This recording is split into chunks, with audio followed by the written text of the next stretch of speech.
Hello, class. We are jumping into dental insurance. So we're going to be following through our PowerPoint. This one's a little bit more complicated. It has a lot of definitions, a lot of terminology, and it has a lot of different plans. So we're going to jump right in. That way we can get a little bit of a description of what we're talking about as we're following along the PowerPoint presentation. So dental insurance benefits are just different type of dental insurance plans and what the coverage is for the patient. So this is calculated in a contract by the insurance company and who they contract with. So insurance companies, they can contract with the purchaser. So usually that would be a group like an employer. They give their employees benefits, and it's a contract between those two on what they agree on.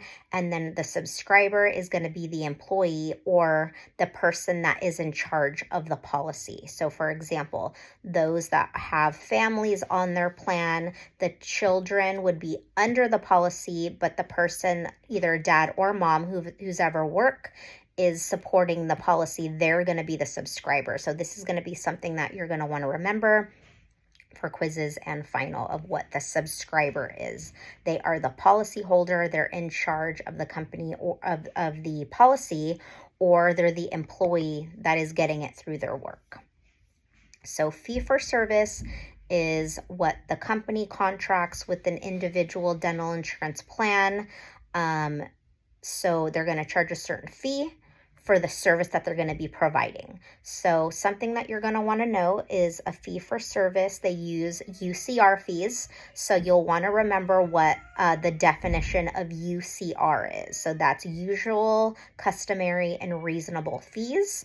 And I want you to go in there. Probably it'd be best to make flashcards if you have it for the definition of usual, customary, and reasonable fee. So the difference between reasonable and customary, as you see they're very similar, is a reasonable fee is what the dental insurance company is going to decide on all factors, all areas, different dental offices might charge different fees. So they'll take all of that into consideration and pick one fee of what they believe is reasonable for all the information that they have. So a lot of things that they take into determination is the geographical location, where it might be, different states, different cities, even Orange County versus LA County. They have different fees that they will establish with the dental practice. Another part of fee for service is that they have a table of allowance. So they would provide a code to each service. So for example, a cleaning will have its own code, an exam will have its own code, an FMX, which we know we take, it has its own code. So they're going to assign a dollar amount to each service, and they will have it in a booklet, and they will say, this is the code, this is pro fee, and this is how much we're going to allow the fee to be. So it's not per the dental office, it's per what the insurance says is the correct fee that they're going to accept. And then a fixed fee schedule is a predetermined amount that the dental insurance is dental office is going to charge, just depending on where they're located. So again, geographical location is going to be in consideration. So for example, an office in Beverly Hills is going to be on a different fixed fee schedule than an office in a different location. That could even be not even that far away from them, just because, price wise, as homes are more expensive in different areas. They're going to allow a certain fee in different areas depending on location and things like that, which isn't that fair, especially when it comes to health. I'm not sure, that's for a different time, but that is how it works when it comes to fees and how dental insurance figure cost of what they will reimburse to the dental office or the individual. So there are capitation programs, kind of like if you say Kaiser. I know we don't do dental, they have their own dental. But if you can think about it that way, where each dentist is paid one flat fee for each patient. So they're going to say, I'm going to accept this program. And they say, we're going to send you patients for accepting our program, but they don't charge the patient anything. What they're going to receive is a fee for each patient that's enrolled in that plan every month, regardless of them treating that patient.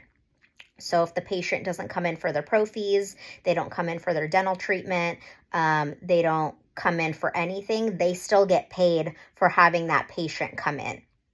So it's almost like a membership, if you can think about it that way, like a gym membership. They're getting paid monthly for having the gym membership, regardless of if they actually come into the gym, if that makes sense. It's kind of like a little bit of an example. So that is a capitation program. So if you can imagine, in those cases, they don't really want patients coming in, because when patients come in, that's spending money, but they're getting those checks regardless, right? So, we got to do what we got to do to make sure that we treat our patients. So there's different kinds of programs. So there is closed panel program. So this is where they are dictating the patient of where they receive their treatment. So they limit it to a certain location. So there are limits to that, and they have to go to certain offices.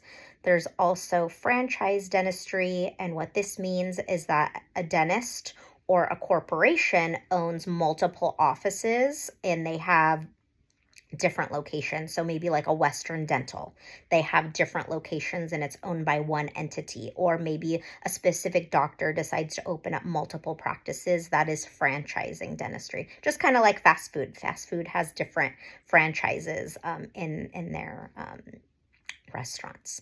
And then there's a PPO program. So this is agreed on one of those fee schedules, and they are to treat the patients according to that fee. So that's something that's agreed upon before, and they pay out a certain specific dollar amount to that office. But the office is allowed to charge whatever they like, but the insurance company will only pay out a certain fee. So that information is always given to the patient when they sign up for a PPO plan. They should be receiving a booklet that, like we said, it has the table that has all the codes in it. It has all the fees they're going to pay towards that, and they should be able to ask the dental office what they charge for certain things. That way they know. Unfortunately, a lot of patients, when they receive that information, it's a huge booklet. It has so much information on it. They're like, they toss it aside. They don't read it, but it has all that good information in there. And of course, it has all of these complicated words and definitions that patients don't know. Of course, we didn't go to school. We didn't take dental assisting DA 64. So they don't know this information. So that is good to know. That way, sometimes in the back office, they do ask the assistant these questions. So it's good to kind of know some of this information to help them out. So there is a couple more definitions that I want you to read through. That way you can learn and find out what the different programs are. These are a little bit more straightforward and, different than the rest. I will go through a couple of the terminology here. That way you can kind of understand. For example, I am on slide 8 and I'm going into assignment of benefits. So what that means is a patient is authorizing the dental insurance plan to pay the dental insurance directly. And this is something that's changing a lot recently, and why a lot of people don't hear this term that often is because usually with dental insurance company, it's easy. I have my insurance plan, I give it to my dental office, and then boom, no big deal. They pay them, and then I don't have to think about it anymore. Well, there are a lot of plans that are coming out now where you have to specifically sign a piece of paper that says that I will give authorization for my plan to pay my dentist. Or there's some that are not allowing assignment of benefits, which means they're going to send the check to the patient, and now the patient has to pay the office up front all that money. So not great, but something to know that it is changing these days, that are a lot of plans are doing that now, where they don't want, again, assignment of benefits, which means they're paying the office. Instead, they're paying the patient, which is not fun. You don't want to pay for all that up front, especially something like a root canal or a crown prep. That's kind of like a lot of money coming up front. So that's something that you want to look out for, just a heads up. So you want to go ahead and read this terminology. I feel like a lot of these are pretty straightforward, of what the difference are, between different things. Like dependent, we talked about a subscriber, right? What is a subscriber? Do we remember? It is the person that is in charge of the policy, either mom, dad, husband, or wife, the person who's employer, or the person that's paid into that policy. And then the dependents, that's going to be everybody else that's covered under that policy either. So let's just say mom, she's a subscriber. It's from mom's job. She's the subscriber. And then dad and kids, or, kids, whoever is under that, those are going to be all of the dependents. So I believe the rest of these are pretty straightforward. So I want you to go ahead and read through those. Make sure you make flashcards if those are helpful for you. I know those are helpful for me, but everybody learns a little bit different, and you're going to have worksheet number 11 to work through and kind of see if you understand which ones are different. However, if you do not believe that some of these definitions are straightforward and need a little bit of more explanation, go ahead and send me an email and I can go a little bit further with you. Something I do want to talk about, because it can get a little bit complicated, is the birthday rule. So this is on your very, very last slide. You're going to have questions about it. You will have quiz final, all of those things. You're going to be asked for it a few times, and I want to make sure you understand what the birthday rule is. So I do come in contact with families where mom and dad, or husband and wife, each have an insurance. So mom has one insurance plan, dad has another insurance plan, and the kids they have both plans. So it's called dual coverage. And so a lot of patients think that they get to decide which plan to use first. And of course you're like, well, this is the better plan, so I want to use that first. Unfortunately, that's not how it works with insurance companies. The dental insurance company decides on which plan to use first. And this is across the board, all insurance companies, all the time. This is how it's done. So one thing, very, very important to remember, the year is not included in this. And what I mean by that is, let's just say mom's birthday is January 1st, 1987. And dad's birthday is December 25th, 1992.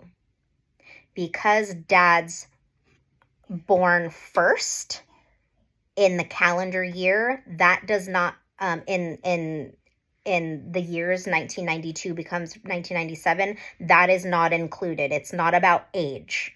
It's about month. So the birthday rule is whoever's birthday comes in first in the calendar, so January, December, their plan goes first. So even though mom is younger in this scenario, hers is in January, but she's younger, that doesn't matter. Since her birthday is in January, her plan comes first. Let's say mom and dad, both of their birthdays are in January. Whoever's first in the calendar, so mom's January 1st, but dad's January 2nd, mom's plan goes first no matter what, because her birthday's first in the category, in the calendar. It's kind of a weird concept, but that's how a dental insurance company do it. And regardless of the coverage and regardless of, anything else, that's how they do it for kids that have two plans. You're first in the calendar, yours goes first. Whoever is next, then that plan goes second. So if you have any questions, please feel free to reach out to me. Make sure you get down some of these definitions, especially the ones that you find more complicated. Make sure you kind of go through those first. That way you get more familiar with it, because you will be quizzed on it. Okay, so I hope you all have a great week, and I will see you soon.